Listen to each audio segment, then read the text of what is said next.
Imagine that a close friend is getting married soon. Despite being in town, you don't really want to attend the wedding. What do? This is an example of a task that we give participants in creativity experiments for them to come up with ideas. And ideas are the bedrock of creative thought. Creativity is considered to be original, so ideally someone shouldn't have thought about that idea earlier, and it's supposed to be task appropriate, so it should ideally be suited to the context within which that idea is generated. So the general conception of creativity is that it is beneficial or useful to others in society, or at least it isn't harmful. Now this also aligns with a foundational theory in creativity, a model called the 4 Ps, wherein you can understand creativity through the lens of the person, so the individual creator, the process, which is the cognitive thinking process that goes into idea generation, the product, which is the eventual product created as a result of creative thought, and the press, so environmental factors or things that you have at your disposal to be able to be creative. However, there isn't really a one-to-one correspondence between intent and outcome. And therefore, sometimes good intent leads to bad outcomes. Take, for instance, social media. I would like to believe that it was created from a good intent to connect people. But over a period of time, it has morphed into something that individuals can get addicted to, that is related to mental health concerns as well. And therefore, because this correspondence doesn't necessarily exist, there is a dark side of creativity. And this dark side can comprise 2 strands broadly. One being negative creativity, wherein you're not deliberately wanting to hurt someone, but the intent is self-benefit. So think about finding a new way to steal office resources. There's also malevolent creativity, wherein an individual tries to meet evil goals. So finding a new way to embezzle funds from a charity. And therefore, selfish, sinful, and evil goals can also motivate creative actions. Now, ambiguous situations facilitate this a little bit more. So situations where the rules are a little unclear and where the rules can be interpreted the ways one wants. So for instance, your manager tells you, I want you to come up with a strategy to raise the profits of your company by 10%. You may not have a lot of constraints in this situation, and therefore an ambiguous situation like this can give rise to dark creativity. Now think back to the situation that I gave you right at the start and the responses that you thought of. Some of them could have been malicious, such as having an affair with your friend's partner right before the wedding, a response that I have gotten in earlier studies. And others could be positive, such as telling your friend that you actually have a surprise planned for them and you can't really communicate it to them and therefore can't attend their wedding. Now, what if, along with the situation I gave you at the start, I also said, think of as many negative and unethical ways to solve this problem versus think of as many positive and ethical ways to solve it. Now, it's likely that some of you may have come up with solutions that involve deception. It could involve omitting true facts or the error of commission, which is outright lying. And that's actually what our research found as well. Deception is very closely related to engaging in dark creativity. So in a study that my colleague and I did in 2017, we asked people to come up with several ideas to situations just like the one I opened with, without any specific instructions. So they were just asked to come up with solutions to problems. And what we found is that individuals who tended to lie more also tended to come up with negatively creative solutions. So not only were dark creative ideas related to deceptive individuals, dark creative ideas themselves involved a fair deal of deception. And this, when I use the term deception, it involves disguise and forgery and deceit and outright lying, of course. So as an example, if the situation was that a person is stuck in traffic and needs to get home quickly, an individual who had this proclivity to be darkly creative would come up with a solution such as, I'll fake an emergency, get an ambulance to the spot, and ride home in that ambulance. Now, this is not to say that benevolent or positive ideas don't have an element of deception. Say, for instance, you want to plan a surprise birthday party for your friend.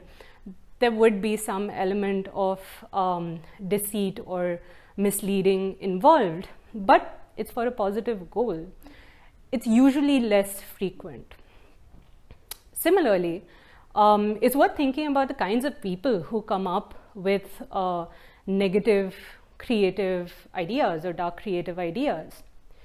And usually what we found in our research is that people who typically use dark creativity to meet their goals also tend to have darker personality traits, such as being Machiavellian, being narcissistic, or being subclinically psychopathic.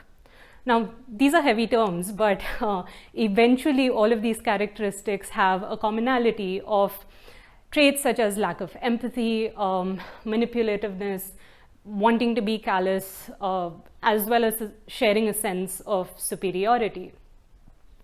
And therefore, dark creative actors are often individuals along the dark triad spectrum as well of personality.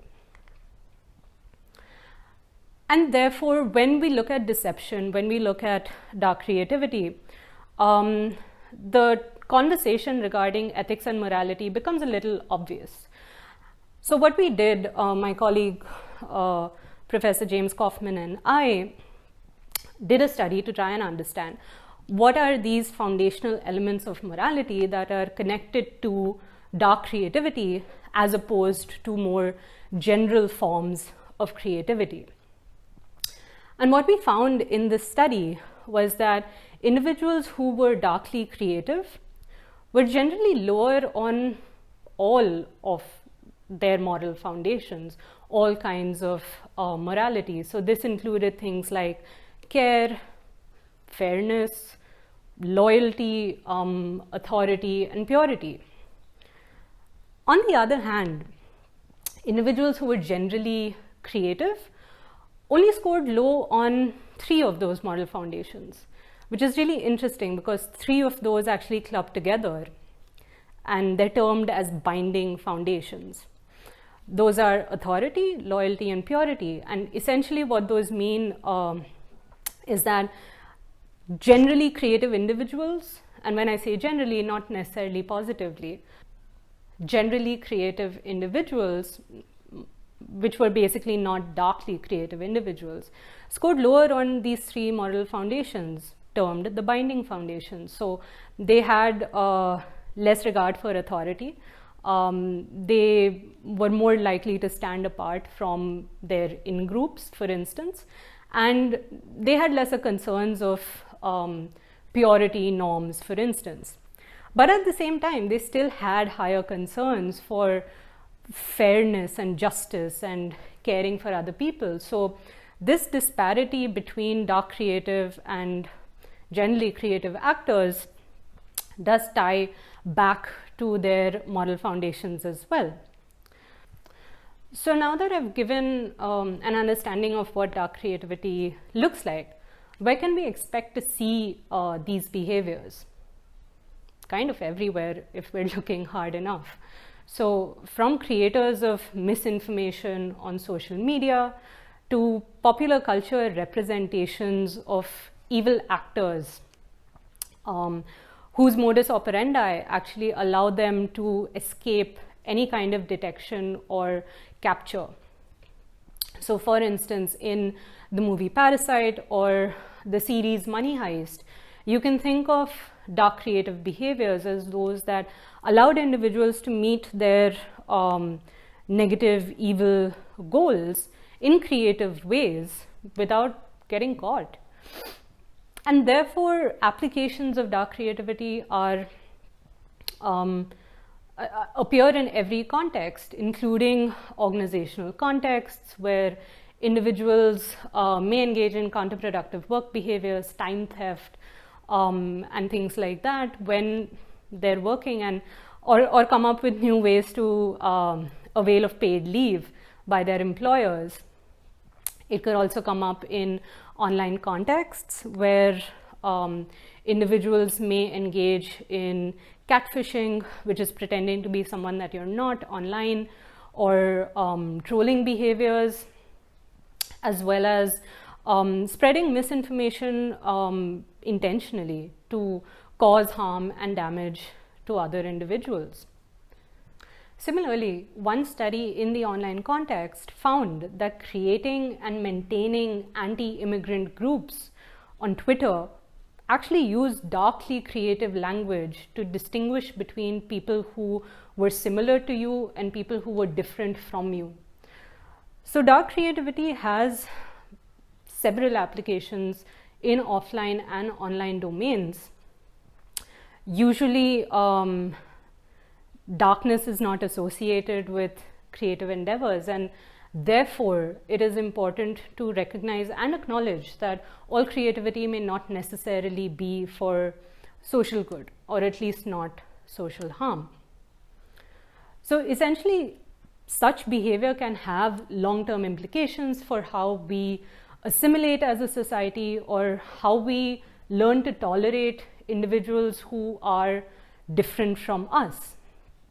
Similarly, conspiracy theories have recently been reconceptualized as a form of creative narratives that can be communicated to spread ill will and terrorize individuals, or also have real life implications such as reducing vaccination rates amidst a pandemic.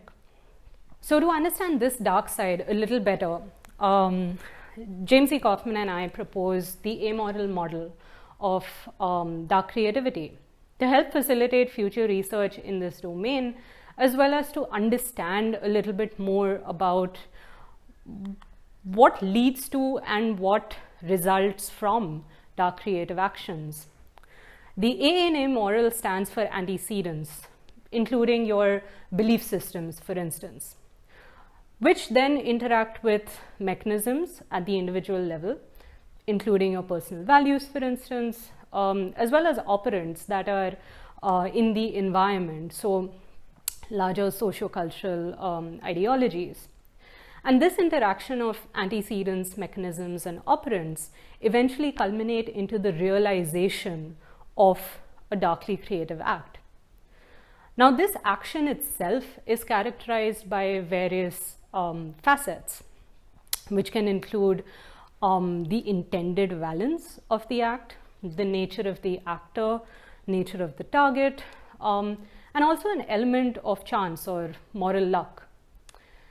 Eventually, this leads to after effects, which depend on the breadth and depth of that action, and eventually, over a longer period of time, lead to a legacy, which are longer term effects of the dark creative action.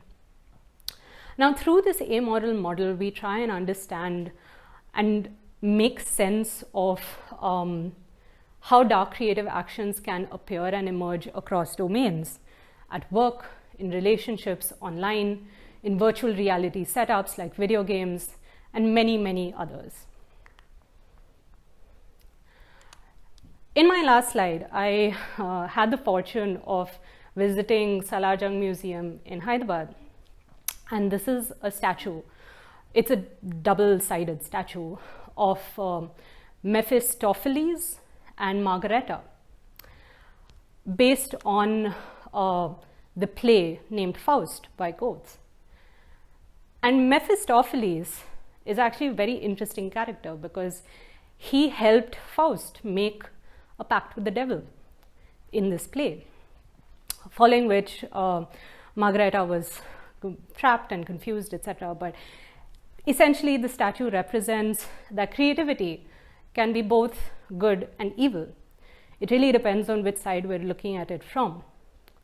So if we can get people to look beyond beautiful works of art, songs, movies, literature that leave us in wonder, to see the creativity that exists in the world around us on a regular basis, and this isn't always beneficial, only then can we figure out how people can really get good ideas to do bad things. Thank you.